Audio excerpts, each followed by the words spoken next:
more than landscaping, but we don't have like backhoes and stuff. Oh, no? There's a bobcat that we have a friend that we'll get kind of Gotcha. there, but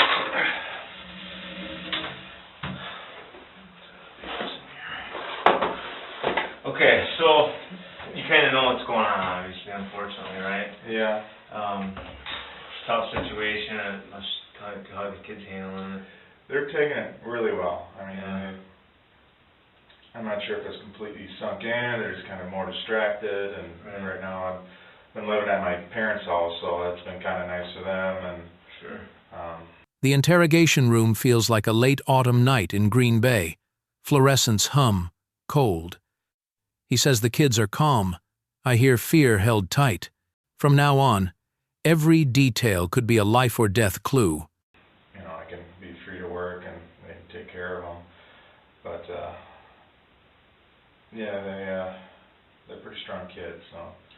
Yeah, when they came in for the DNA thing, they seemed pretty strong and seemed to kind of understand what was going on and whatever, so. And we're a pretty Christian family, so, you know, they understand that they'll, can talk to her, you know, here and there. We've been praying more every night, and, Yeah. but, yeah, it's still been pretty tough. Imagine. So it's my understanding you guys had a pretty good relationship as far as, I mean, as good as you can expect with being an ex and all. So I guess basically it's my understanding no one really has talked to you at all about that. You know, and obviously, in situations like this, it's important to get everyone that's close with hers information. Yeah. Find out, you know, if there's possibly anything they knew at all about other outside things, other factors in her life or anything like that. I understand you being an ex, maybe not as much information, but I mean, you're in contact with her a lot. Yeah. Would be my guess because of the kids and stuff. So what's your guys' normal relationship like as far as where the kids go? I'd have them on the weekends, she have them weekdays, so Okay. I drop them off at school. Sometimes I drop off, you know, their instruments or something on a Monday morning. Occasionally we talk for a little bit because, you know, I've been having issues with, you know, the divorce, and I want to get out dating. I've been on one date in 3.5 years since we've been divorced, so I've been kind of down and, you know, talking with her, and I felt like she was at least, you know, someone I could really talk with here and there. And then Fridays, usually pick up the kids from school, but occasionally I'd, you know, get them from her house or Doug's house, and, or pick up, you know, something I needed before I got the kids. And, that's pretty much it. There's a couple of times where, you know, we hung out with the kids, and, you know, like on New Year's we went out to lunch, and, but that was probably 2-3 occasions, you know, since we've been divorced, so. And how long has that been? 3.5 years? We separated in August of 2012. Okay, so, yeah. August, September-ish. Yeah, So these 4 years so, coming up here. Yeah. Did she ever tell you anything about Doug? Not a whole lot. I found out more about him, you know, from other people, and, my brother, his wife is a friend that's very close friends with his ex, and knew that he was beating her. Okay. And apparently her father was a police officer, and I don't know her name, but apparently she was beaten so bad that she actually had to call. I'm not sure if it was a dad picked her up or a friend that picked her up, but she didn't file a report because she was scared for her life. Okay. And apparently we heard that he was, you know, a fighter in high school, and I just met him once. That was when she was at the apartment before she moved to Parker there. And I just shook his hand and said, "Nice to meet you." That was about it. And then one other time he was just on the couch when I was, you know, picking up some stuff. And The route twists along the riverfront bars. Sardine can, then Jekyll and Hyde. Cameras confirm little. Rumors multiply. Mist smears footprints. The time gap opens a dark hallway where temper can ignite. he said bye or something. So, yeah, I don't really know him that well. I had a friend of a friend that used to kind of hang around with him here and there, just, you know, cookouts. They were in a duplex on the other side. He was friends with a guy on the other side side of the duplex, and yeah, he seemed like a nice guy, and I asked my kids about him, you know, if you ever hit him. They said no, barely even, you know, yelled at him. There was a couple times where he, you know, scolded him for, you know, but I guess he was a little controlling, didn't let a lot of toys because he's trying to sell the house. So I understand you don't want toys laying around, but, yeah. Okay. But, I mean, Michaela has this little loom band thing, these little rubber band bracelets that she makes, and she put it in a box. She thought it was just going, you know, away, and it went to storage. So there's just little things that, my brother actually helped me write down a couple of things I want to make sure I brought up, and Sure. so I didn't forget anything. I know the kids mentioned, they heard Nicole say that Doug doesn't trust himself. Trust himself? Yeah, like, 'cause he knows he has a temper. Okay. And, the other thing was, they heard him, they were sleeping, and they heard him fighting, and, they woke up from it. I don't think they got up, but they could hear some fighting, and apparently, like, a picture was broken, and a phone case was broken, and in the morning, they didn't even get it cleaned up before the morning. The kids walked downstairs, and there's glass on the floor. Okay. So it's like, I don't know exactly what happened there. I don't know why they was probably both so mad that they didn't bother cleaning it up, and, What would they fight over, do you know? I don't know. I asked the kids, and they couldn't, I mean, they're fighting and Right. swearing, and we did hear that she could have had a relationship with one of his friends, Really? which would have given a lot of motive. Which friend is And, that? I don't know. And they actually reported on the news that she took a paternity test. So we weren't even sure if it was, you know, his kid. We're kind of, in one way, On the hoping. news? Yeah, Channel 2 ran that she took a test, and then when I talked to Heather about it, she's like, oh, no, she filed for it, but then she never took it. And then last time I talked to Heather, she said that it was done, and Doug is the father. So Heather was kind of disappointed in that. Well, she doesn't want to think her sister would do that, but Right. when we were married, and she went to a party and made out with another guy. So she cheated on me. Yeah, it's not an affair, but Right. she didn't understand that it was wrong, and she She may not make the best decisions when Yeah, she's drinking. she was always very wild, very Sure. free-spirited. I mean, we were down in Florida for a family vacation. We had a little fight or whatever, and she went off with like 3-4 Jamaican guys for like 3-4 hours. Just like, I mean, you had no idea what, you know, they could have done to her. And she's just always like that, she just thought she was invincible. Right. Very, very reckless. And apparently we did know that they were fighting that night. They, you know, were at that concert, Mm-hmm. and then they split off, and then I guess they were at Jekyll and Hyde. The house once held broken glass and a snapped phone case. No report, only kids stepping past shards. In law, traces still speak.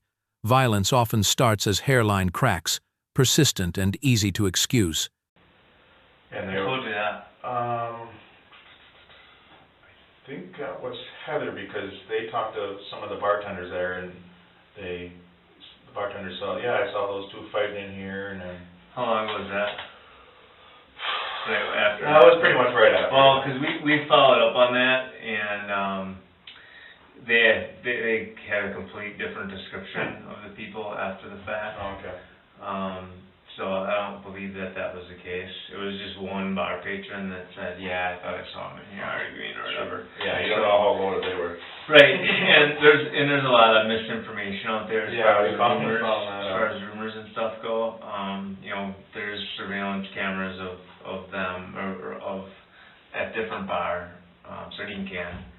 Yeah. But not anywhere else. Not Not that we know of. Yeah, like Jekyll and Hyde was right down the road or something. Right.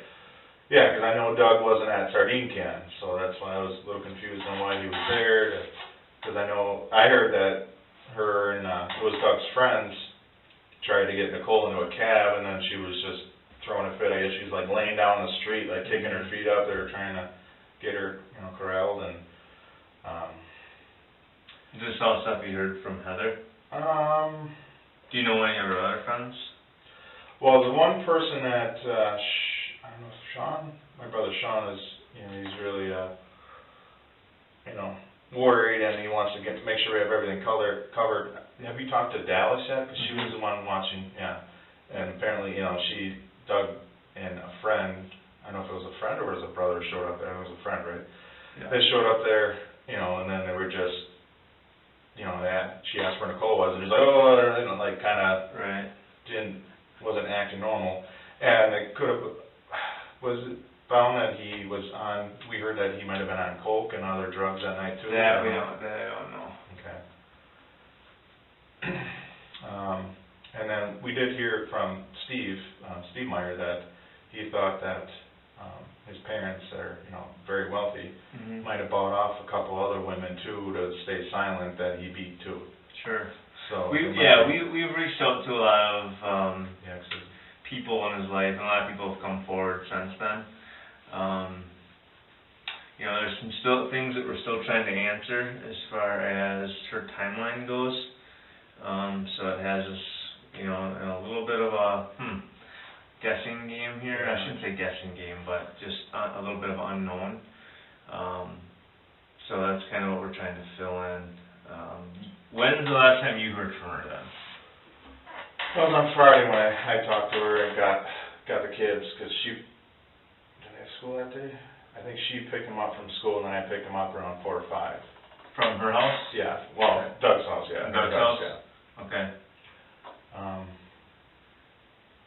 Yeah, and then I think it was the night after. Yeah, it must have been the night after that Vicki called me and, have you heard from Nicole? And I'm like, no, didn't think anything of it. And then a couple hours later, the sheriff shows up.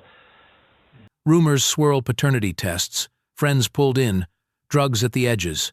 In a city of faith and packed funerals, opinion blows like lake wind, shifting hourly, quick to hide the true arc of guilt and motive.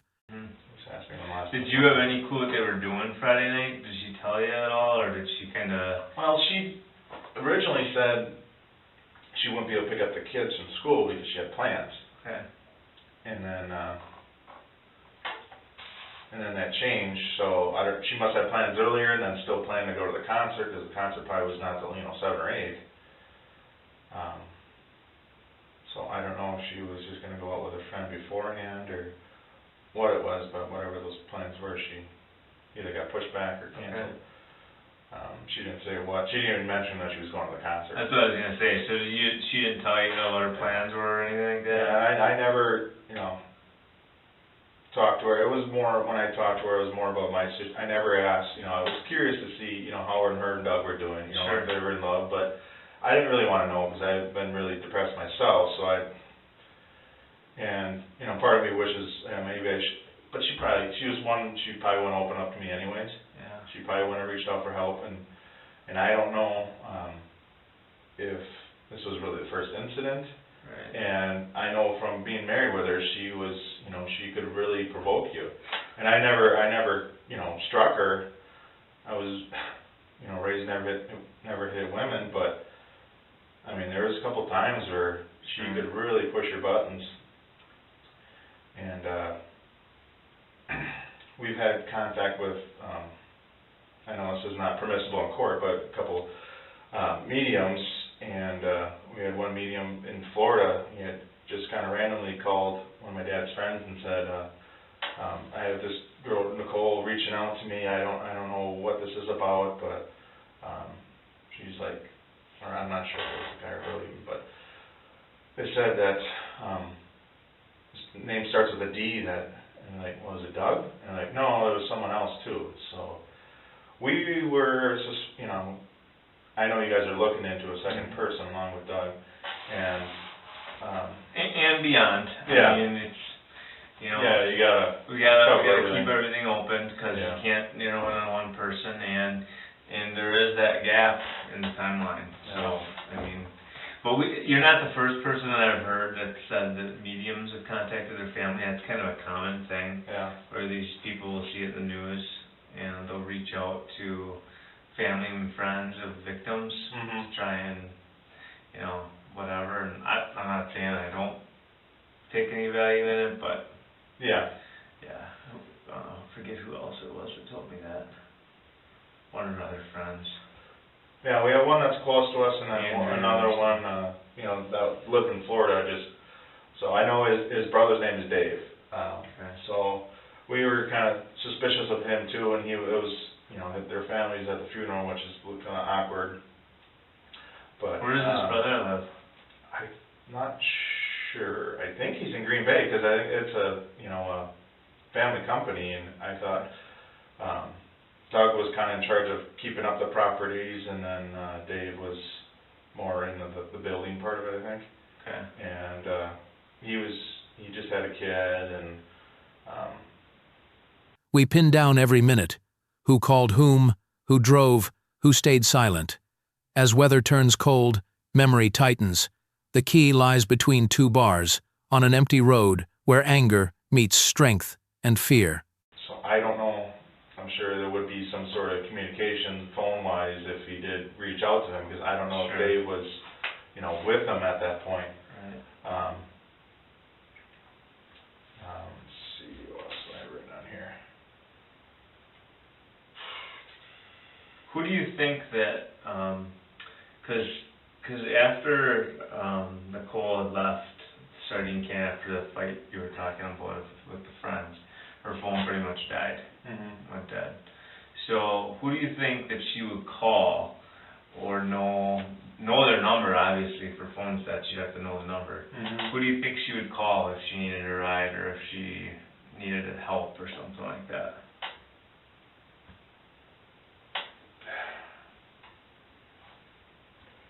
I don't know.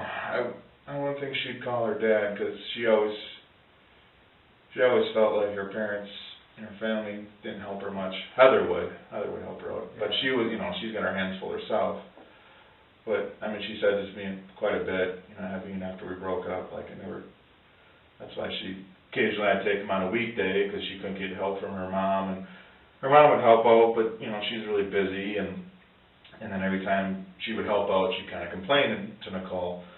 I know some of her close friends, couple of them, Caitlin. Yeah. Any Any males I really don't know. that were close to her? There's a guy she went to a concert with, but that was a couple of years ago. I don't remember his name. I don't think my brother does either, because he met him. And I don't even know if she even hangs around with him anymore. Yeah. I know she went to sardine camp with some of Doc's friends, so I don't know if it was Right. more girls than guys. It was pretty much all girls, Yeah. except for one guy. Okay. And he was there with his fiance. So, and then they all left.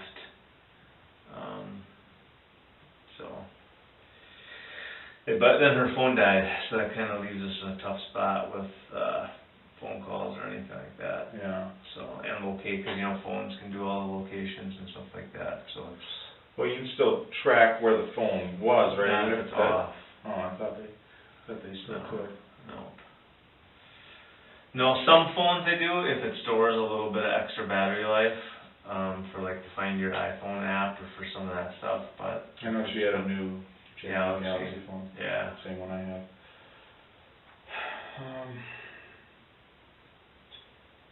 Yeah, I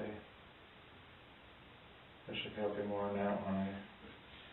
Alright, Yeah. so as far as your relationship with goes, you said you have the kids on the weekends, she has them during the week. You've been apart for 3.5 years pretty much, no major issues since then at all? No, I mean, we have, I don't think we've really had any other, fights, little stuff. What was the here and there, issue while but- you were married, if you don't mind me asking? We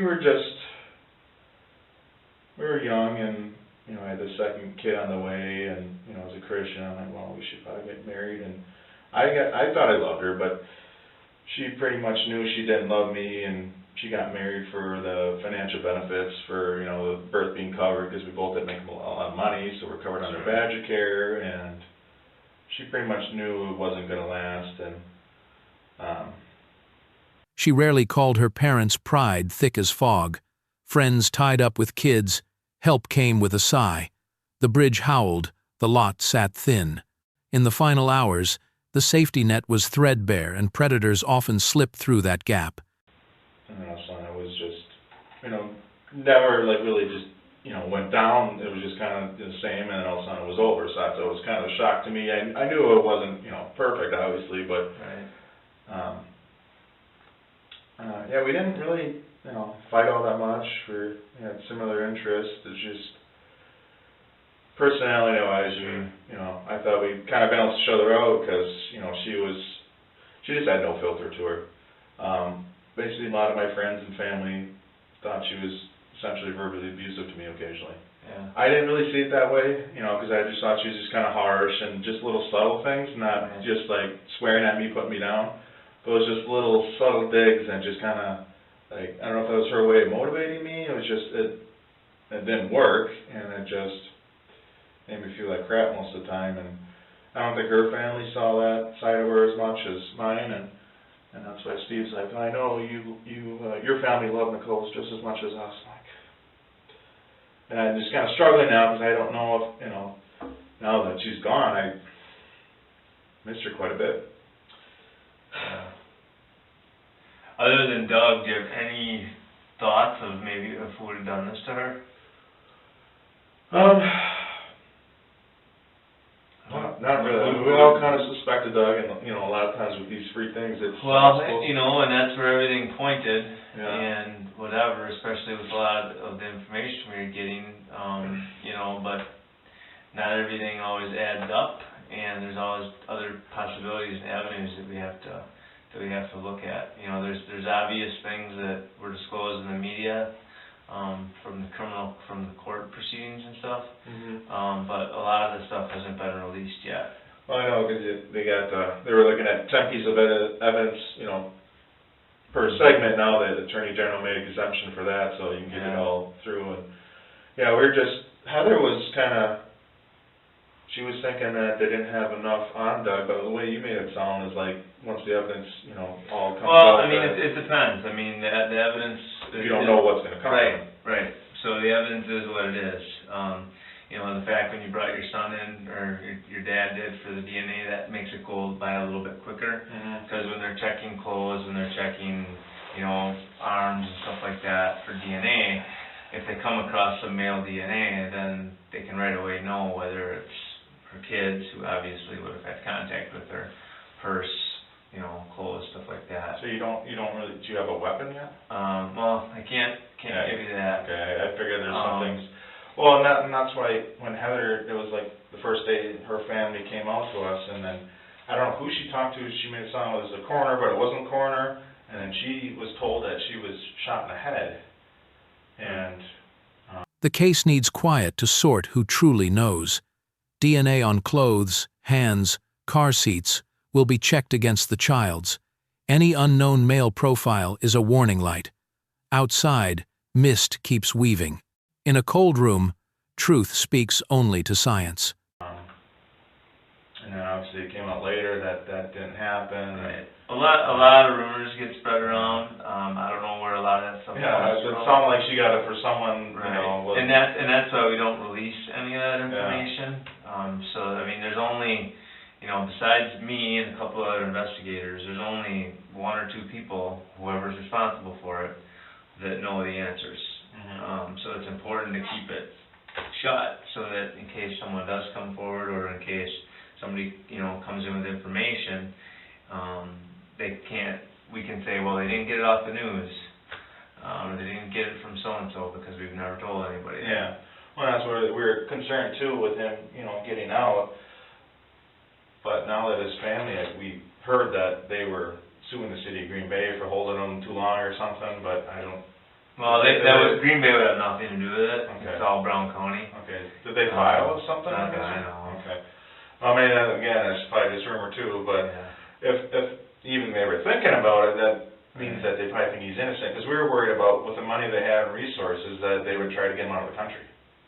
And but that's a risk you run, but I don't think that'll happen, because now he's got his son back.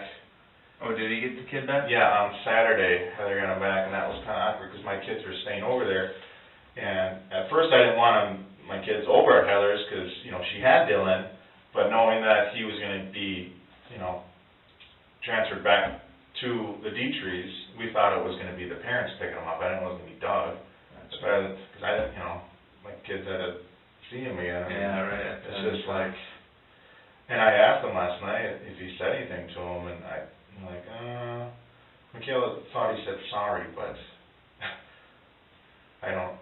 And then she wasn't sure about it, and Tyler's like, no, I think he just said hi, and I'm like, you gonna say hi back? And, you know, even remember me, there's kind of... What were the details around that? I haven't heard anything on that. It was the courts forced her to give him back? Yeah, I think they filed a petition, and then Heather had temporary guardianship. Right, I knew that. Yeah, and then she pretty much lost that with the petition, and then the DA told her that it would be harder, you know, for her to get custody than it would be to even prosecute Doug, I think, so. Well, I mean, he is, well, I don't know the answer to it, if there's ever been DNA done or not. I don't know that, on the kid to match for Doug. You know, if he's not the dad, then obviously her family would have, you know, rights to the child. He hasn't been charged yet with anything, so if he is the dad, they're not going to take the kid away from him unless, you know, there's some sort of extenuating circumstances that he's not fit. Yeah, that's what she was going to talk to the DA about, because apparently Nicole didn't have him, you know, with just Dylan. Custody spins like a suspended sentence. When the child goes back to him, flight risk flares. Law binds with paper, feelings bind with fear. Every gaze drifts to passports and exit routes. Very many times at all, she really didn't trust him. I don't know if he, you know, it was his first child, so right. If it is his child, she just didn't feel all that comfortable. I mean, I asked the kids, and like, yeah, I think there was maybe an occasion or two that maybe for an hour or something that, you know, he was with Dylan by himself, but it didn't happen very often. Like I said, I only met him once before they moved in there, and then every time I drop off stuff, pick up things, he was only there once. Okay. And I, you know, did that for, you know, full year. So, I mean, that's almost 100 times. Right. You know, so he was very rarely even at home. And I know he had a, you know, he's a hunter, so he did have a, you know, collection of guns, and that's what, I felt a little guilt because this guy was, you know, living with my kids for so long, and if he did have, I'm not sure if does he have a prior criminal record? Because we heard that he didn't, because his parents might have, you know, paid those other women off. Yeah, there's no prior convictions, I can say that much. There might have been a domestic dispute or something. Yeah, and that doesn't mean that there wasn't calls or that there wasn't reports done, but there's no prior arrests. So I'm not even sure if I would have looked him up. No prior convictions, I should say. Do you have an ID on you? Yep. Make it easier. Do you mind if I take a statement from you, a typed up one, just to some of the stuff that we talked about? That's fine. Very briefly, and we can keep chatting. I don't know what time you have to be at work, or what time you got something planned. I'm pretty flexible here. I mean, this is important, so. Yeah. I got all week. Wow, you look a lot different. Got long hair and a beard. Wow, that's a pretty old picture. I got like the Superman curly thing going on in front there. Yeah, still like the preppy look or whatever. I gotta get it next year, I think 2017, I'm gonna get a new one. Yeah, they make those, the new ones are pretty sweet looking. A different format. Yep. I just got one, they're pretty slick.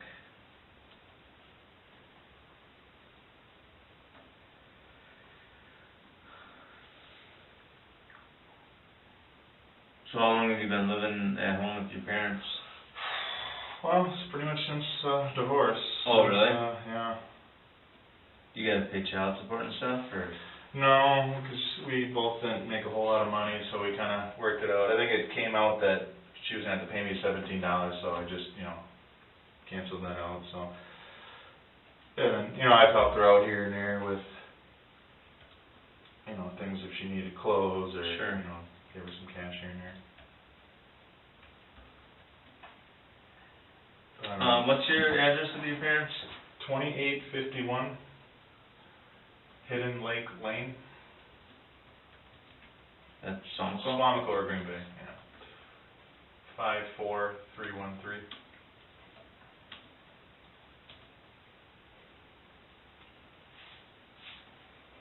Rifles on the wall, record clean. Rumors of hush money seep into dinner talk. The gut pinch. He lived beside the kids for a year, and if violence lurks, they've learned to stay silent. That night the kitchen glowed. Voices stayed low.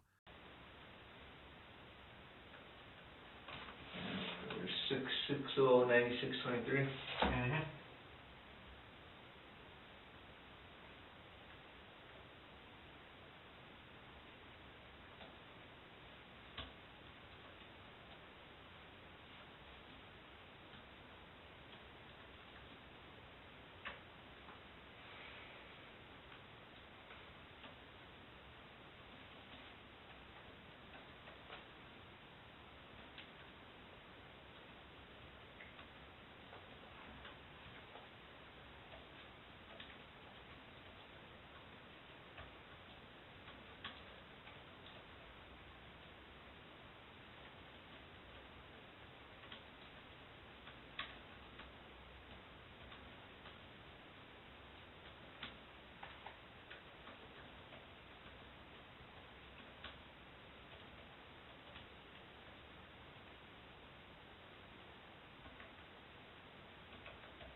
So you guys divorced or separated? We're divorced. Divorced. Yeah, we officially divorced in October, I believe it was October 1st of 2013.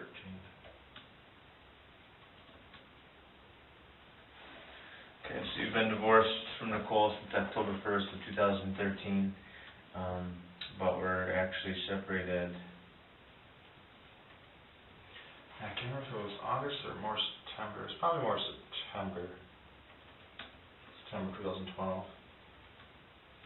It's about late August or early September. Yeah, I don't know when we moved out till. I think it was the 15th. I can't remember if it was September 15th or maybe October 15th, because I was, sleeping on the couch for a month or so. Where were you guys living then? What would be ready back? Law Street. Oh, okay.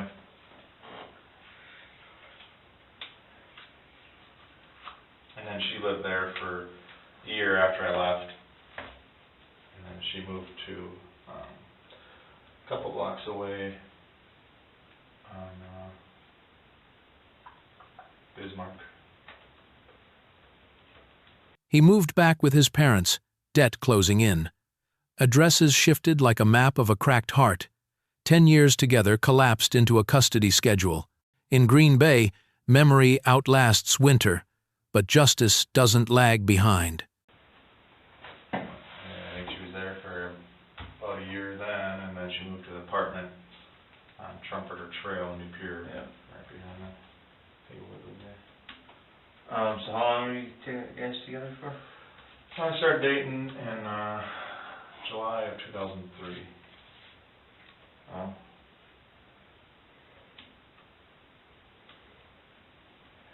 So yeah, I mean, you guys were together for almost 10 years. That's a pretty long time. Yeah, it was.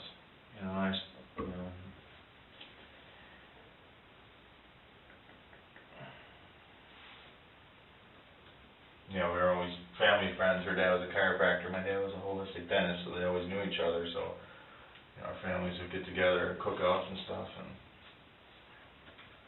But she was always 3 years younger than me, and that's a big difference when you're younger. Sure. And it was, when she graduated high school, where she started dating her sisters, kind of fixed us up, and. But.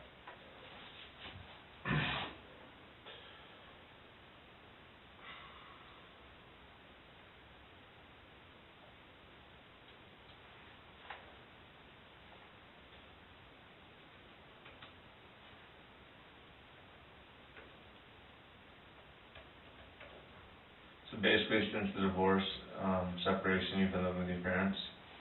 Yep. Hence the one date. Yeah, it's gotta be tough. Yeah, and then, with work, and my brother had a wedding, so he hasn't been able to pay me what, he owes me a lot of money, and Oh, really? yeah, he feels really bad, 'cause, there's no way I could be living on my own, I'd be so in debt right now. I'm still a little bit in debt, just trying to pay that off living at home, and it's been a little frustrating. But he's got his stuff paid off, and his wife's been really good in our bond now, so so I kind of figured it wasn't going to be him paying me off, it was going to be his wife. But, they're together, and she knows that I've been, helping them out, and kind of sacrificing my future a little bit. It, sucks with the kids, but, But they're number one. Yeah, so I've just been kind of stuck, because I'd like to, do something else, but then he's got to hire someone else, and take care of all the lawns, and I do all the billing and maintenance stuff, and have someone you can trust, and it's just felt like it would be really... Green Bay's winter stacks blizzards deep. Plows run 60 hours straight. Bills squeeze. Sleep shreds. When men are spent, tempers spark. In a homicide file, weather is rarely blameless. Walking out and my younger brother, he quit working for us a couple winters ago, and he was, doing lawns with me years back, and he didn't even give us like a 2-week notice. He was just like, I just got a job at Tweet and Garrett, see you later. Okay. And that was in the middle of winter too, and we plow, so that can be a bit hectic. And there's some storms, like last year, those bigger storms where Sean worked like 60 hours straight, like he doesn't sleep, and I don't know how he does it. Like I can work about 20 hours before I need to just I'm somewhere. the same way. Yeah. I get really crappy otherwise. Yeah. But he can do it. He's been kind of used to getting 4 or 5 hours of sleep the last couple of years, or the last 5 years. His body's, I guess, used to it.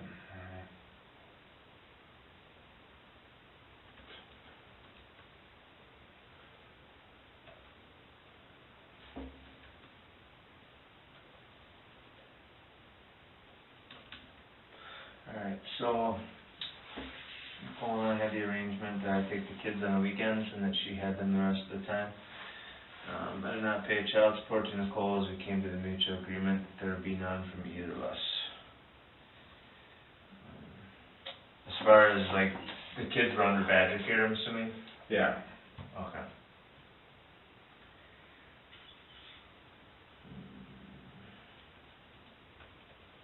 And this is just important just to get some background.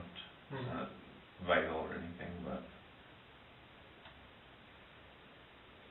Yeah, I kind of figured, I thought about just probably a week or 2 after it happened, like, wow, I bet there's a good chance they're going to, ask me to be on trial and testify type. I don't know. Well, I mean, maybe, possibly. your role is probably pretty small. Yeah, I figured. A lot of the stuff that you had heard is hearsay about, him beating on her or whatever, because you didn't witness it anything firsthand, or she didn't tell you about it firsthand. So if it's something that you heard it through somebody else, then that's hearsay and it's not really admissible anyways. If you had any direct knowledge of it, you'd be able to testify as to what your kids told you. We don't want to drag the kids in. I'm happy to hear that you guys have talked to them about him abusing them or anything, because that was probably going to be something we did later on. Obviously, they're traumatized enough now that we didn't want to drag them through something like that. But it would have been important to bring them into it's called the Child Advocacy Center, and have a specialist just sit down and see if there's anything that would have came out to make sure. The custody deal looks calm, but it's a fragile balance. No support, pickups and drop-offs timed to the minute. In quiet suburbs, the law keeps balance feelings never do. That there was no abuse or anything going on. Now they're not with him anymore at all, so I think that they'd probably be a little bit more comfortable in maybe saying something. So if that comes out, obviously let us know. But it sounds like you guys have already talked to him. I'll bring it up again, but I'm Just, pretty- whatever, Yeah, I mean, subtly, yeah. 'cause now that they're not gonna be around him anymore, they probably wouldn't have any reason to be afraid of him, Mhm. as afraid of him, 'cause they're not in the same house as him. So do you have the kids now pretty much all the time, or Yeah, your parents? yeah, my parents there, so, occasionally, Heather wants them over every other weekend or something to hang out with Landon. No, and that's good. Yeah. Yeah. That's one good thing, is they kind of miss, seeing their family. It's not the way that, I'd like to see them. It's after tragedy, but they didn't really see their family a whole lot.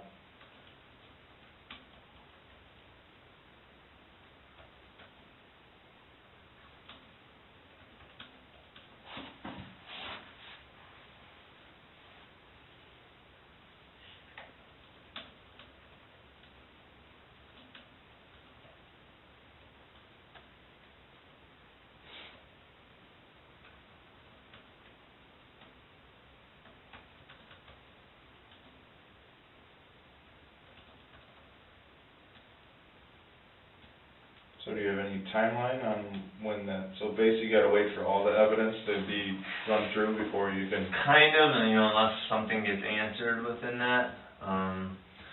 DNA, and unfortunately, it's not like the movies and the TV shows that they can take all the stuff, shove it into some magical machine, and then it spits out an answer. Yeah. Every piece of evidence has to be gone through, and the fact that they live together, that Doug and Nicole live together, obviously some of Doug's DNA is going to be on her clothes, things of that nature. Mm-hmm. So it's tough. You have to sort through that. I mean, what's normal, what's not normal for someone who lives together.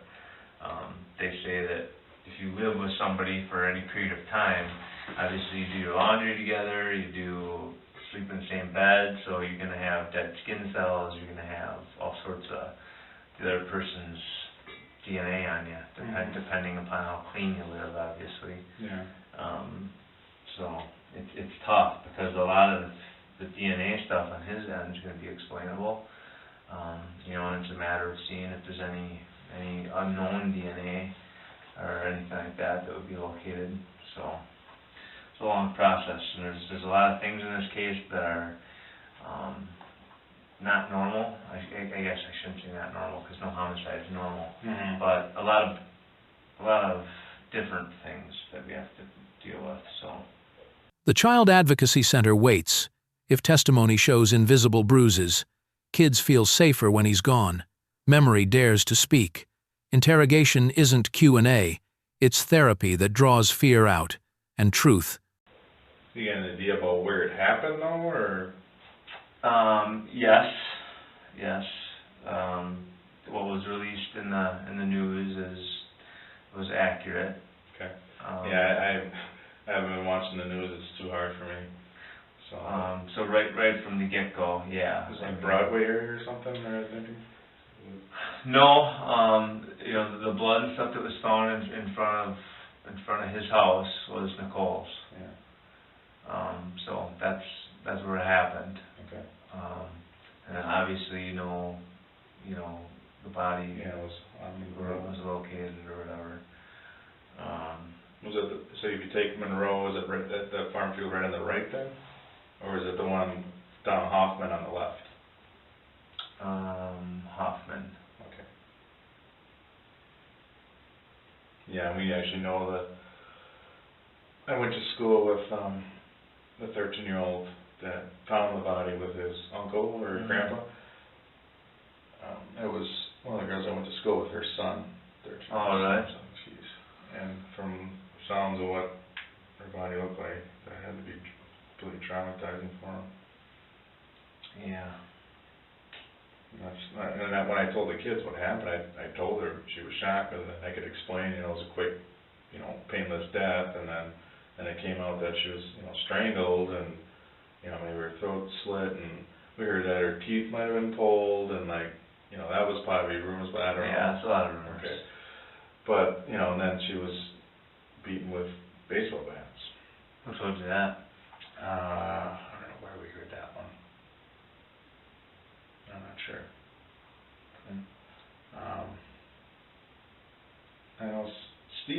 Steve's the one that told me that he heard that the D-trees might have paid off, you know, a couple other women. But if there was, I don't know how,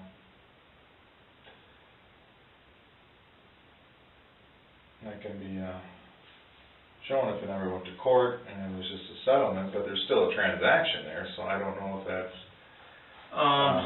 really anything that's going to be permissible in court or not. Just kind of shows, and that's what's, you know, so frustrating. If that's the case, it's just, we put a lot of blame on the parents for enabling them. It's okay, well, we got money, we'll, you know, it's okay to beat women, we'll just buy them off and buy their silence. And I don't know if Nicole knew about his history or not, but if she did, I'd be kind of pissed at her for putting my kids in that situation with them, so I like to think she didn't know, but, or she thought they would change, but, you know, they're real similar personalities, really. But was she a big drinker? Yeah. I mean, she didn't drink every night, but, I mean, when she did drink, she drank, and, I mean, there was a... DNA isn't the movies. Every fiber, every skin cell must be teased from shared life. His DNA is explainable. The worry is an unknown profile, a new name hiding just outside the script. Period. That was when she was at Bismarck, where, I mean, she was... A couple occasions drinking whilst the kids were at the house, which aggravated me, and there's a time that, I mean, she could have been gone a couple of years ago, because I guess it was right around Christmas when she was at Bismarck, so that was probably 2014, I'm guessing. I don't know if she was there. And, I mean, she's had issues. I mean, her childhood was rough, and she helped, you know, raise her three siblings, younger siblings, because their dad was kind of missing in action here and there. But I had to throw away a bottle of pills. She was drinking one night, super depressed, and took a handful of pills, and if she didn't throw up that night, she might have passed. So the next day she told me that, and I took the pills away and threw them out. What are you doing? So she's had some, you know, addiction problems, but she's not like she drinks every night, and especially after, you know, she had Dylan, she's, you know, settled down, but, you know, on the weekends, you know, I have the kids, and she can go out and party, and from what I've heard, you know, Doug, you know, likes to drink too, and I guess they fight, you know, quite a bit, because they're both, you know, kind of the fire personalities, where they really go at each other here and there. Yeah. So the last time you saw her was, let's see, the last time I saw Nicole was the Friday that she was last seen before going out for the night. Nicole and I had arranged for me to pick up our children from her and Doug's house that Friday. Yeah, it was about 5 o'clock when I found the bus there. Hey, but you didn't know what her plans were, you just knew she was going out? Yeah.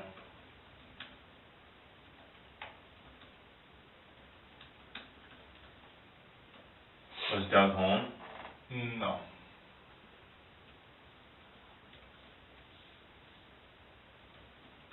But she never really had an issue. It was mostly alcohol. I don't think she's ever done coke unless, you know, if Doug was on it or something, or, you know, maybe she did a couple times, but she never had an issue with hard drugs or anything. So when you picked them up, you spoke briefly with her, and then left with the children? Yep. Probably 5 minutes.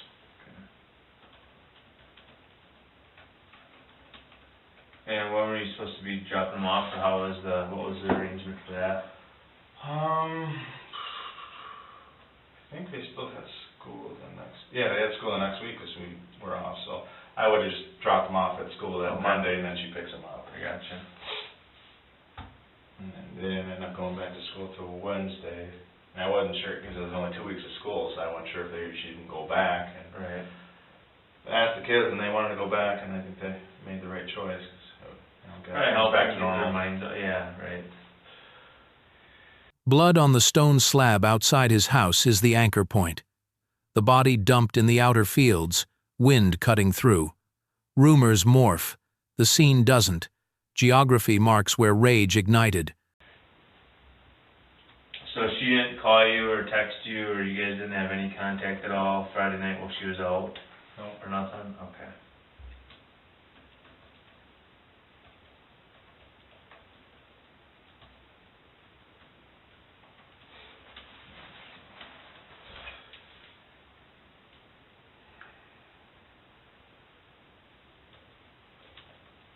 The last text I got from her was, it's hard to even see her name on my phone, it's just,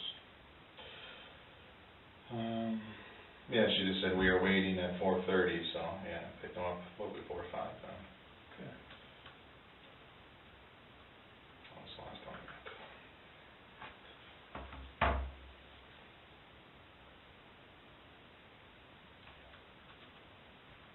So what did you do once you picked up the kids, went to your parents' house? Yeah.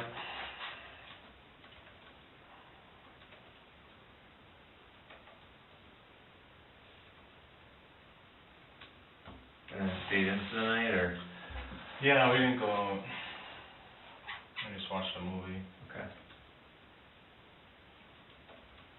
Watched a movie Saturday. I don't know, I think that was, I don't know if we watched a movie, we just, I don't know. So last month it's been Yeah, a blur now. But it's been a month. I know we didn't, pretty sure we didn't do anything, because I would've, told that to Okay. the sheriff.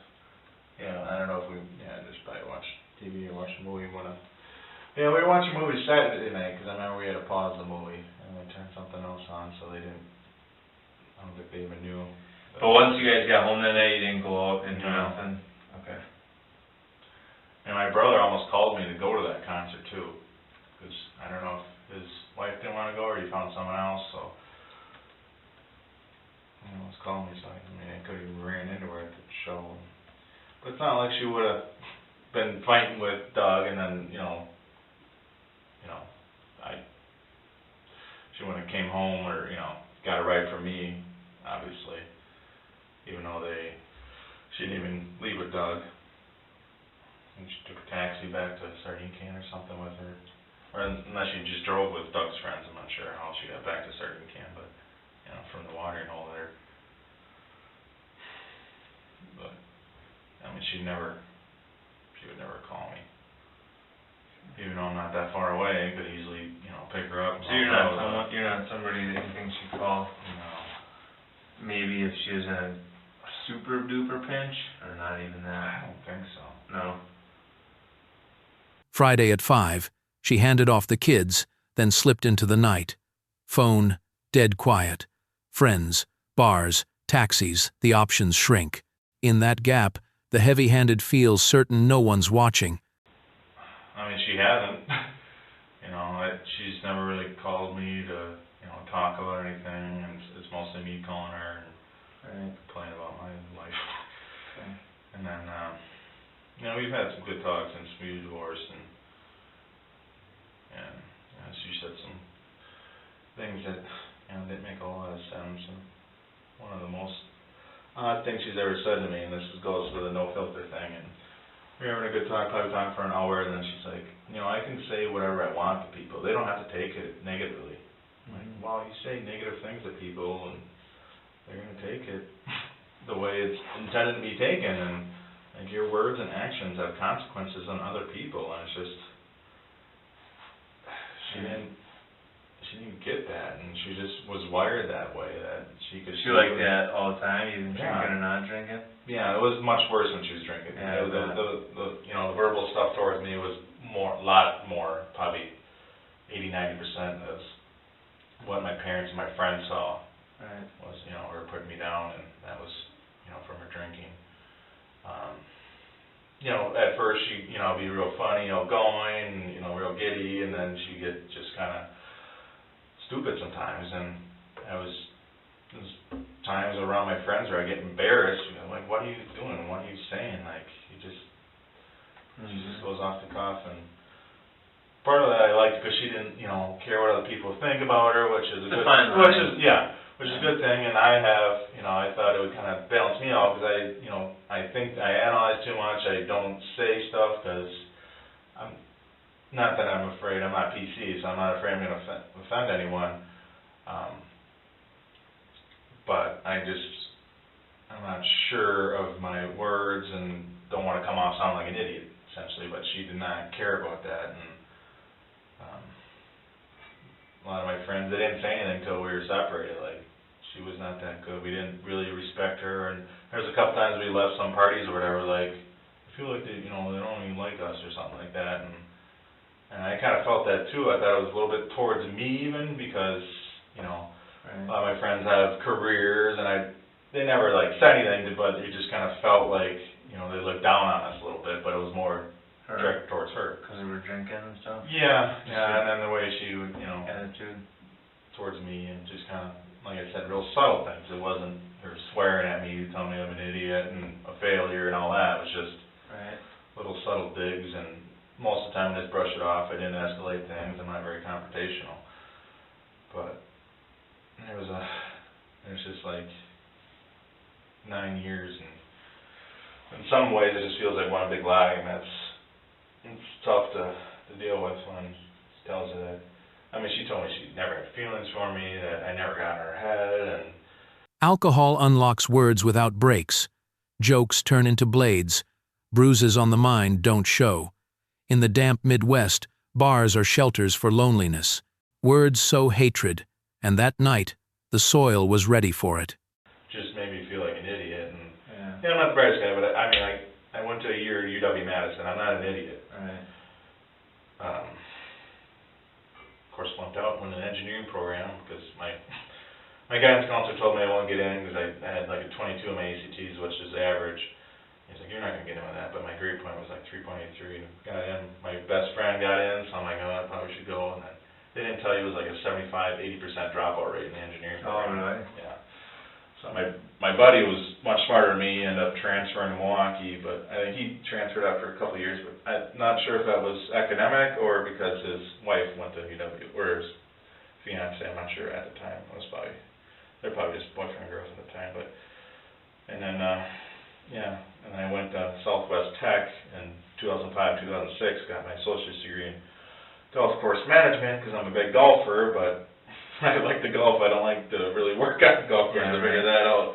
And the hours suck, I'm not a morning person, I don't like working at 5 in the morning, Right. and I get home, yeah, you're done at 1 or 2, but you're just dead tired, and just like, Yeah. I almost feel like you need to take a nap, and I didn't like, you know, the spraying and stuff, the pesticides, it got to me. Sure. And my dad being a dentist and, you know, brought up on good nutrition, and I kind of did some little bit of research, and, you know, cancer was an issue for a lot of superintendents with all the pesticides and stuff they use.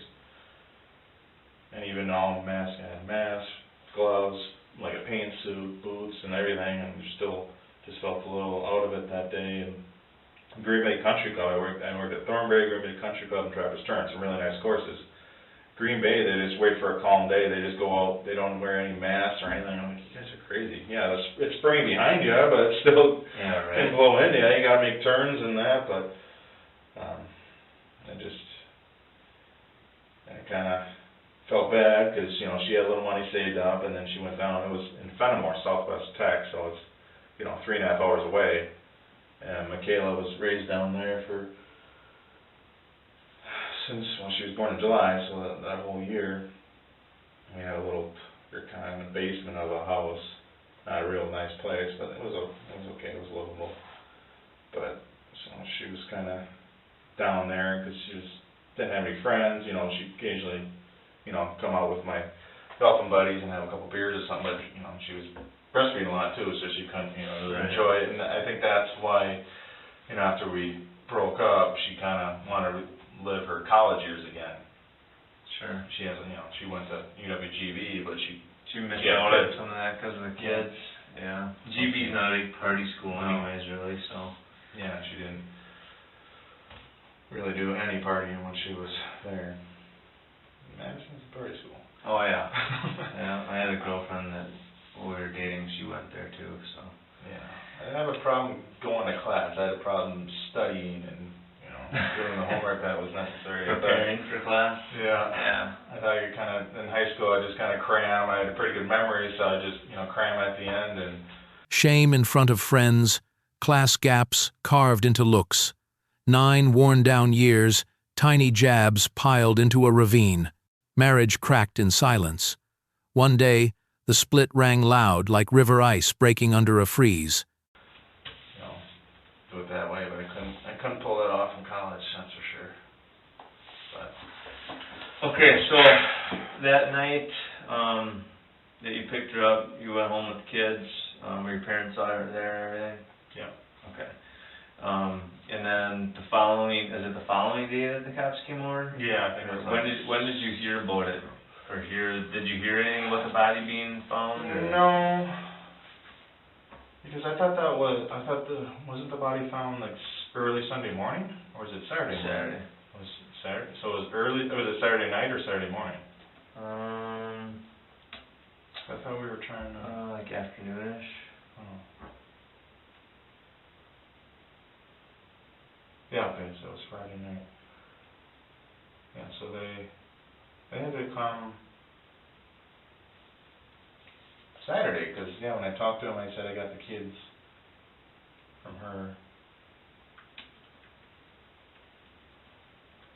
So that was what, 21st, so the 20th was on Friday. Right. Vicky. What did the cops tell you when they came over? They just said there was a missing persons report filed for Nicole. They just kind of asked the last time I talked to her, I told them I picked up the kids and that was at your parents' house? yeah. The cops came? See, last time I called it was 4:34. It must have been right after she texted me. And then Vicky called me at 9 p.m.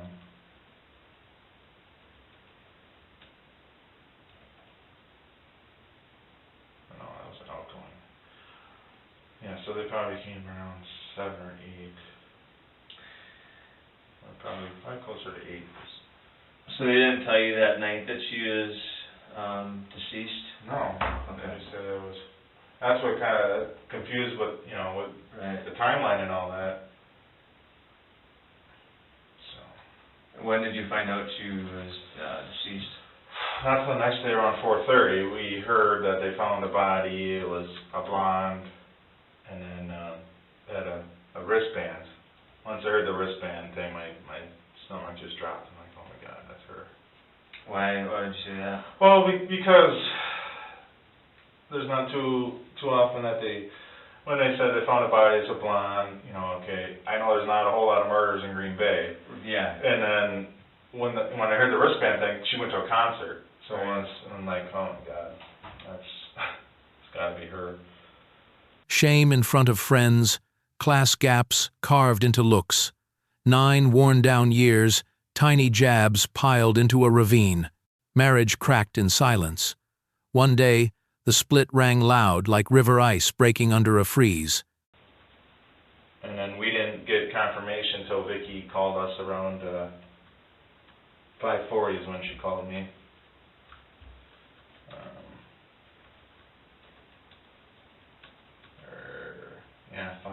5:30.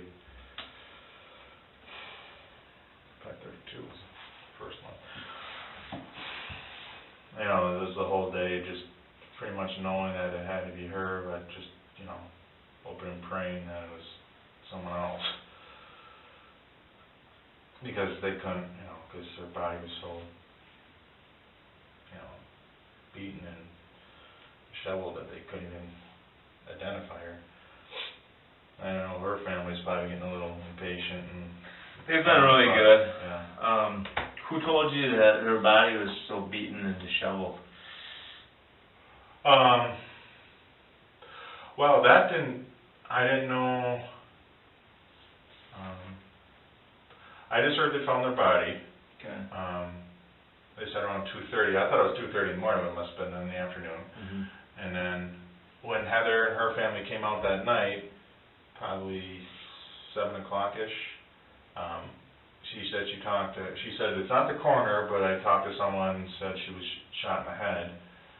And then, so it wasn't until, a couple days that I heard that she was strangled, her throat might have been slashed. Obviously it wasn't the news, because I haven't watched the news. I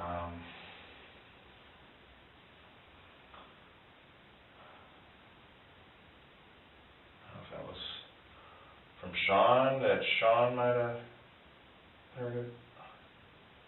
I don't know if you heard from someone. I don't think it was like on Facebook, because people are speculating, but I don't think people are, posting that kind of stuff.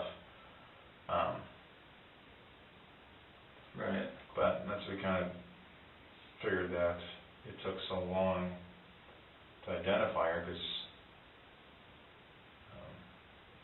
they wanted to make her unidentifiable. But if it was Doug, if he was smart, he would have drove her a couple hours away instead of a mile from his house.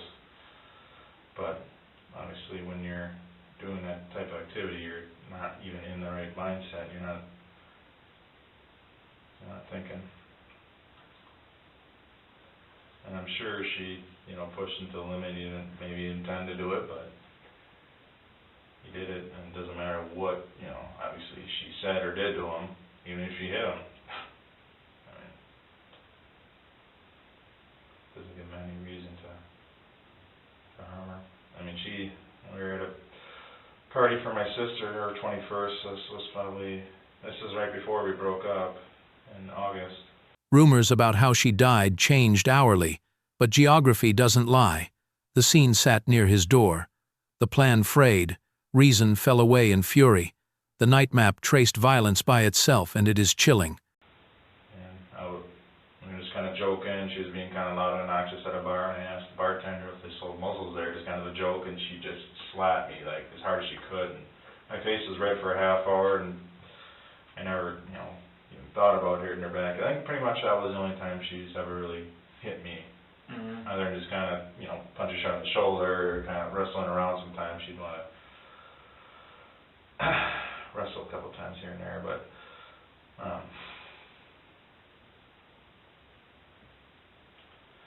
yeah, I don't remember exactly where I heard that. I can ask Sean if he got that. I don't think.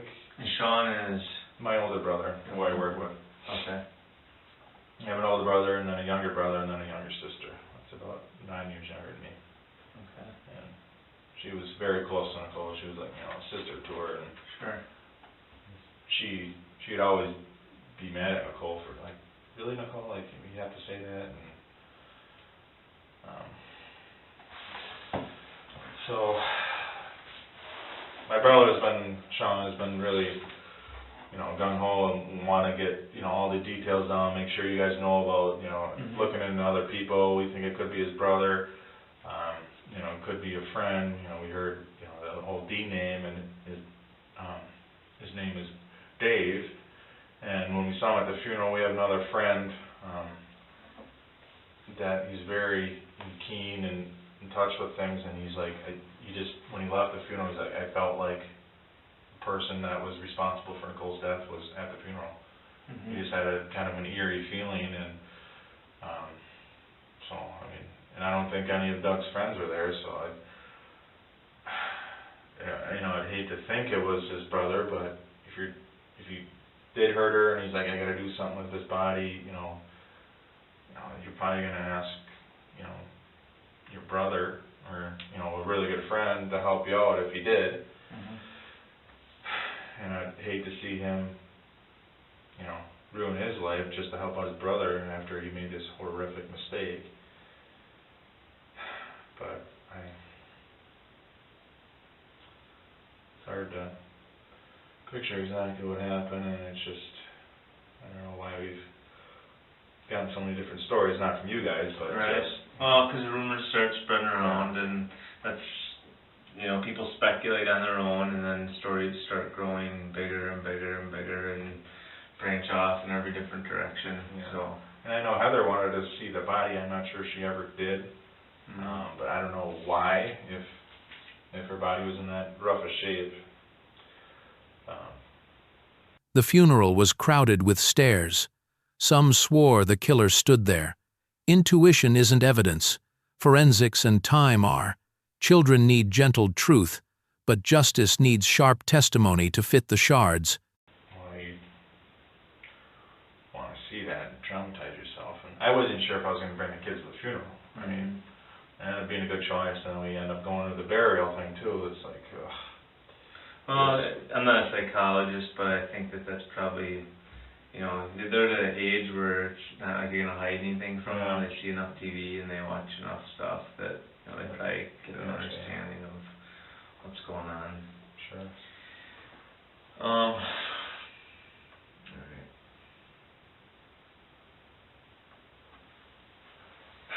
So, what I'm asking everyone, and I don't want you to take this the wrong way, but everyone that has any sort of personal thing with her, you don't have anything to do with it or any other knowledge of it, correct? No. I pretty much told you everything I know. I can clarify, talk to my brother about, you know, where we heard, you know, about the body being battered with, you know, baseball bats, but so the baseball bat thing was really not the case? I can't give you confirm any that. information on that, right? I understand. So, one of the things that we're doing is cell phone towers. We're able to gather everybody's that was in an area at a certain time period. Anyone that would have their cell phone on them, some pretty cool stuff that we can do. And it downloads every single phone number from a specific tower. In fact, there's like numerous of them out here. So we're in the process of doing that, of dumping these phone numbers off these towers, Okay. which will show us every single number that's in the area of, you know, of her house, of where the body was discovered, all that kind of stuff. So your phone's not going to be over there at all, right? No, I will be at home. And I'm not trying to make you Well, feel like I'm yeah. handwriting here, but every single person that I talk to, it's like, you know, Yeah, you want to, I need to make sure. Yeah. And I wouldn't be doing my job if I wasn't. Yeah, I I understand you're grieving and all that. I get all that. But I am an ex-husband, yeah. But I have to do my job, Yeah. and I have to look at every possible avenue. And that's one thing that any defense, Doug's defense, anybody's defense is going to say, well, why didn't you look here? Why didn't you look there? Why didn't you question this, that? Yeah, that's So why. those are common things. I'm a little worried that they could try to, you know, pin it on me. Here's his, you know, ex-husband, and, you know, I do have a gun registered in my name. Mm-hmm. I bought a gun a handgun last December. I'm not a gun person. I haven't even fired it yet. And you'll be able to, if you see it, it hasn't been, you know, it's locked up in a case. And I actually had it on me that Tuesday when I didn't know. I tried to call the sheriff and see if Doug was released, because I didn't know if they posted bail and, you know, his parents had money and got him out. And then, you know, him wanting, I don't think he'd come out to my parents' house. He doesn't even know where we live. But, you know, that's why I worried. I was very thankful my kids were not at that house that time, you know, because he comes home and heard some call, and then my kids are witnesses to it, and, you know, just to think, I mean, it could have been worse. So, yeah, it's just, and I didn't tell my kids I had it, and, you know, they saw it on me, and I explained to them. They were kind of happy that I had it on me. And my dad's like, no, you're not crazy for doing that. I mean, you know, I need to protect my family, and that's why I got it for. Yeah, I plan on eventually getting a concealed carry for it, especially what's going on with, you know, Orlando. It's scary what's, you know, going on there. And He admits owning a handgun, never fired. Fear of being framed had him carry when the suspect might make bail. The law speaks of self-defense. The investigation demands cold verification right at the threshold. Political correctness is now getting people killed, and I'm a very conservative person, so I know what you guys go through, and the way that the feds have trying to nationalize police forces, and you guys can't profile and do the proactive stuff you could, because you don't want to be called a racist and Islamophobe, and it's just absolutely ridiculous.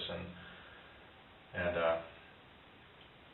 I always commend the law enforcement and, you know, tell my kids that, obviously nothing to be afraid of. And my uncle and my cousin met, do the uniform shop down there, so.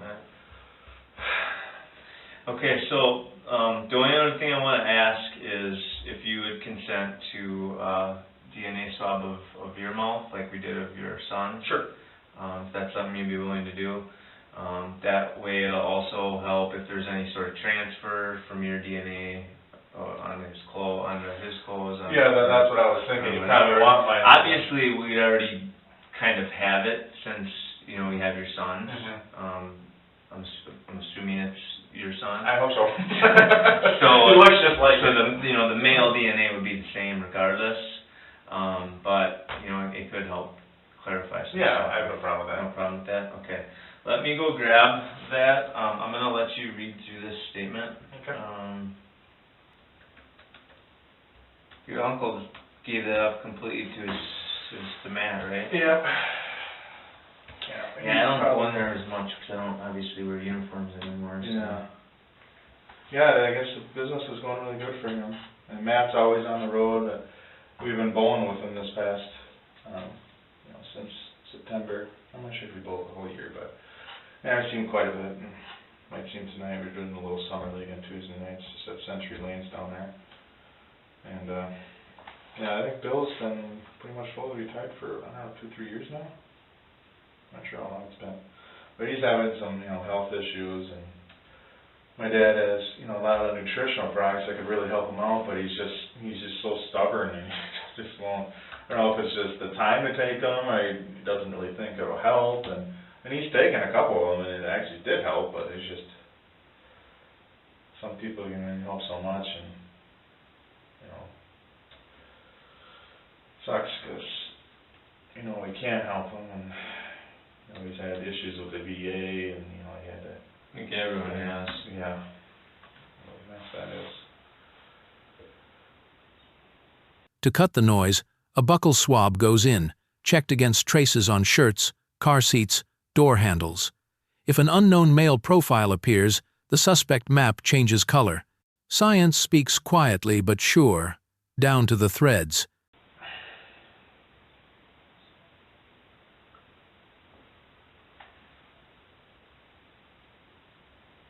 Apparently, there hasn't been a single male Vanderheiden in our family to live past 80. So, really? Yeah. We've had a history of lung cancer, and I'm sure my dad, if it's not my Uncle Bill, I'm sure it'll be my dad, because he's really healthy. He did like a standing backflip about 5 years ago, and he's 62 right now. He's a real good gymnast, and stays pretty fit and healthy, so. Yeah, see, he's always been a skinny dude. Yeah.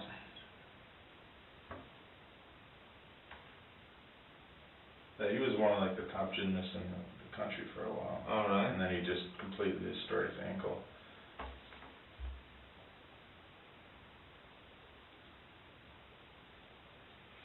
Okay, I'm gonna leave you just to go grab those things, and then I'll show you how to sign it. I get back, you just scroll up and down on it. Just give me a minute. Need a water or anything? Sure, thank you. Yeah, okay.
Outside the interview room, the city sits windless. The talk veers to illness, retirement, VA red tape, the life currents that toughen people. When trust frays, the heaviest hand is often the first to move.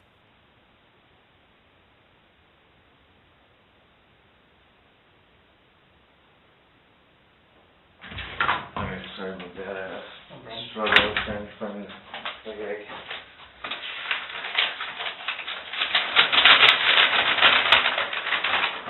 Does everything look good on there? Yeah, I just fixed, my name was, didn't have space in capital H. I know, they even did that at the funeral. They did like Vanderheiden Meyer, and then they didn't even spell our last name right. And she actually filed for a name change, after we got divorced, but she didn't follow up. She was always terrible with paperwork, so she didn't follow up with it. It's like, now it's like, dragging our name into this, but, I guess it takes some of the pressure off Myers, if anything, so. The only thing I don't, this said, I didn't leave the house, but it says I don't know for sure, because I didn't know for sure what we did that night, but I think we just watched TV, but it just kinda, Yeah, however you want to put it. I forgot the form that I gotta go grab. Okay. Just give me 1 second. Sure.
The team asks for a signature and a buccal DNA swab. Simple process, big impact. Cross-checking traces on shirts, car seats, door handles. If an unknown male profile appears, the suspect map tightens.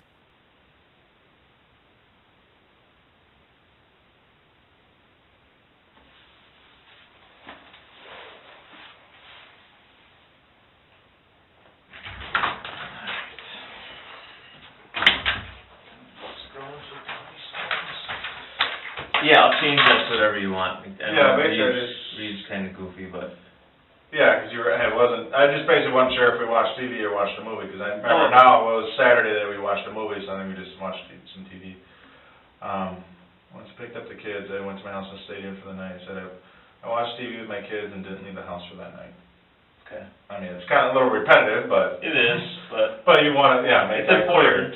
Yeah, and obviously from my phone, you can see, I know it's crazy how they can, the GPS. I heard that, like, the FBI can, like, turn on the speaker on your phone even if your phone's turned off. I don't know about that.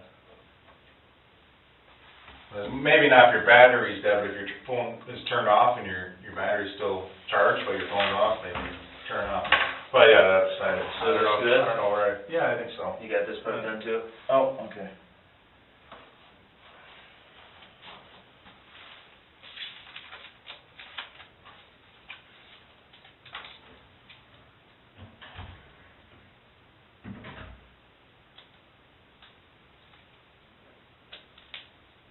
Yep. Okay.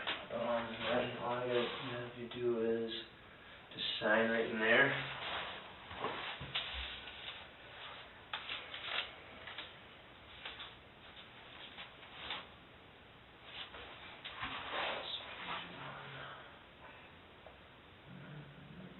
Same thing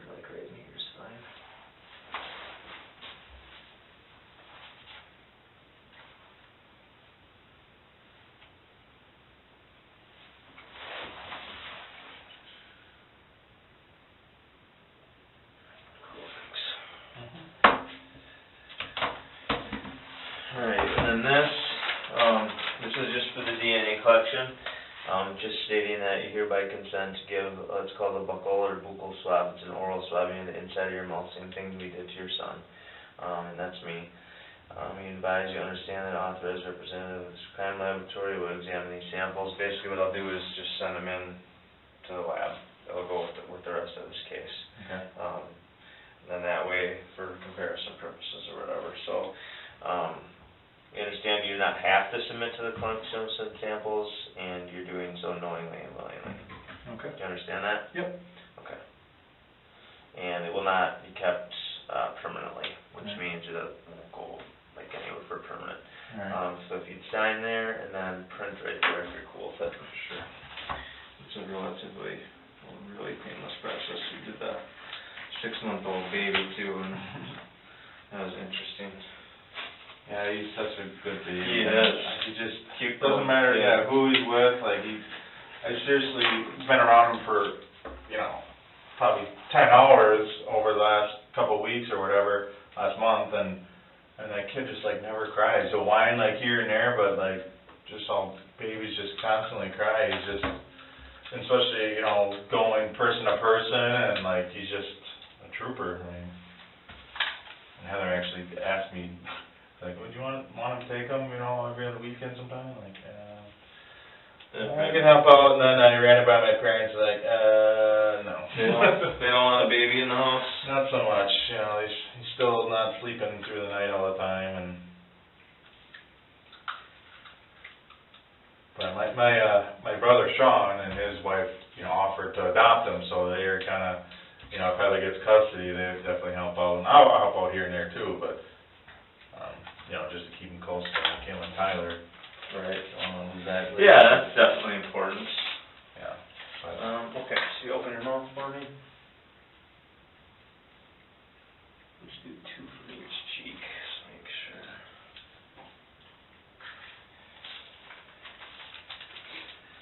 Done one of these in the last month.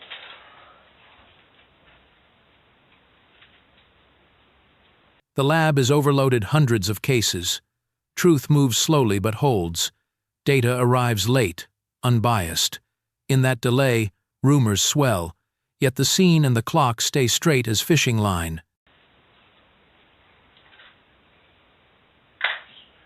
probably couldn't do just cotton swabs, 10, 15 years ago, if I had to do blood. Yeah. Nice. I think the evidence has come a long way. It's just a matter of getting more people, because the labs are so overwhelmed with work, because there's one lab that does it in the whole state, and 72 counties, and we call and harass them as much as we can to get stuff done, but it can only be done so fast, and they have to prioritize, so it seems to be... Well, and then they had that double homicide in Hobart too. Yeah, and then, all the rest of the state has stuff definitely going on. Milwaukee is going to be pretty problem area. Milwaukee, Racine, Kenosha, all those, so I guess the only other thing is, there's no reason why, and I'm not saying this is going to happen, but there's no reason why. Is there any reason why your phone would show being on those, when we do those tower things? Because it will literally give us every single phone number from all those cell phone towers, and pretty much throughout the whole night. So it shows the location of the phones then too, or does it just have the number? It would just mean that phone was close to that tower, because Okay. it was using that tower. Yeah, it won't be precise, but... Yeah, it's not a precise thing, but if you're in Swamico, there's no way that your phone number would show up on a tower in De Pere or in Green Bay. It would show up on a tower in Swamico. Yeah, I'm 99% sure I stayed in that night with the kids. You didn't go out to the and I realize it's a month. I know I didn't go to the concert because my brother asked me, he's like, yeah, I almost called you to go to it. And I've been to a lot of concerts, and been to one just at the watering hole. About a month before that. Well, ask my parents, I'm pretty sure I just watched TV. I know I didn't go to the concert. I don't think I went out with my buddies or anything. When No, you, I'm 99% sure I stayed in that. when you do go, where do you typically go? Well, my best friend, he, Detectives query the towers, which numbers hit near the house, which shadowed the fields. In Green Bay, murders are rare. Killers usually aren't far, so every statement must match the night's signal map. he lives in Hobart, so we usually stay in this area in Doozies or, just right on, Lineville there. Oh, okay. Last week we went to Legend Larry's. He likes to eat the wings. Yeah, we generally don't go out all that much. He's got 2 kids and he works a lot and goes up north a lot on the weekends. He's just up there last weekend. But yeah, I like I said, 99% sure I was in that night. And I'm sure my dad or my mom will remember it. So if that did, you did go out for a beer or something, then I'll call you back and say, yeah, I was here. Okay. I don't think I would, Because No, for sure, I would somehow. because eventually it'll come out, obviously with the phones and, it just takes a while for us to get all this. So I just don't want there to be any surprises or. yeah, and I don't wanna say, I was at home and then it comes out that, Yeah. even if I wasn't at the location, that it comes out that I was, somewhere else that I said I was, so. Right. I don't wanna have any suspicion, and I know someone asked Vicky, and like, do you, suspect his ex-husband, because that's, Well, if you watch the news, or Yeah. if you watch, your statistics will tell you that, especially like you said earlier, Green Bay doesn't have a lot of homicides, or hardly any. And the ones that they do have are close to home. Somewhere somewhat tight-knit, because there's just not that random, it just doesn't happen around here. That doesn't mean it couldn't happen. Right. It doesn't mean it didn't happen, but it just means that the likelihood of it is a lot smaller than, we're not in Chicago, we're not in, some big city in where Milwaukee. you get snatched up off the street and someone kills you. Yeah. It just doesn't happen. So that's why, typically it's someone close to home, boyfriend, ex-boyfriend, girlfriend, whatever the case may be. And I'm definitely not saying that it was you or anything, but, it's something that Yeah, you need to check it out. to cross off my list. Right. And say, I checked out Brian, his story checked out, all that kind of stuff. As far as DNA goes, is there any reason that your DNA would be on her clothes? Other than, from Tyler to her, we Sure. don't have, obviously we haven't had any contact. I don't think I even hugged her probably for at least a year. Okay. I don't think I even had it. So no sexual contact at all since, No. okay. Because that's all type of stuff that obviously will be checked, with DNA too, that just takes a little bit longer. Even if there would have been a condom used or whatever, there's still skin that touches, and that's a real sensitive area, obviously, so it, takes in DNA better than other parts of the body. Sure. You can just touch somebody or touch a table and you get touch DNA. So, just want to make sure there's nothing. Nope. Well, All right. Well, I appreciate you coming in. I got your number if you can think of anything, or if your family can think of anything further. sure. Any input or any rumors that you may hear is obviously something that I'd be interested in listening to at least. Yeah. It doesn't necessarily, rumors are usually a bunch of gossip, Yeah. but if you hear anything, or if you think of anything further where you were that night, if you're like, oh shit, I just go to wherever for a beer or something, just give me a call and let me know, and that way I can note it. Okay. All right? Well, Thanks, thank you Brian, very I much. appreciate it, and Yeah. I'm gonna keep working on it, and, All right, well, thank you for you your know, service as well. sorry for your kid's loss and Yeah. your loss. The interview ends with a signature and a promise to call if more surfaces. Outside, lake wind cuts cold. His alibi is pinned to time. The rest is for science to connect the final points of light.